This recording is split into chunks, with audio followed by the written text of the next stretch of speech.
আইন এবং বিধি অনুযায়ী নির্বাচন কমিশনের তালিকায় শাপলা প্রতীক না থাকায় তা দেয়া যাচ্ছে না বলে জানান নির্বাচন কমিশনার আনোয়ারুল ইসলাম সরকার।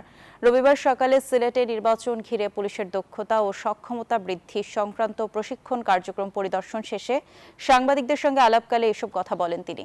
এ সময় তিনি আরও বলেন, বিতর্কিত কোনো লোক নির্বাচনী দায়িত্বে থাকতে পারবে না। নির্বাচন কমিশন শুধু আইন কানুনের ওপর দায়বদ্ধ, অন্য কারো কাছে মাথা নত করবে না বলেও হুঁশিয়ারি করেন তিনি।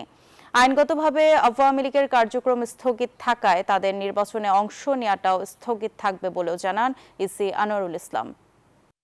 নির্বাচন কমিশন থেকে আপনাদের কাছে সুস্পষ্ট মেসেজ হচ্ছে, নির্বাচন কমিশন নিরপেক্ষ, নির্বাচন কমিশন কোনো অন্যায়ের প্রতি মাথা নত করবে না, নির্বাচন কমিশন সাংবিধানিক প্রতিষ্ঠান, নির্বাচন কমিশন শুধুমাত্র আইন কানুনের উপর দায়বদ্ধ।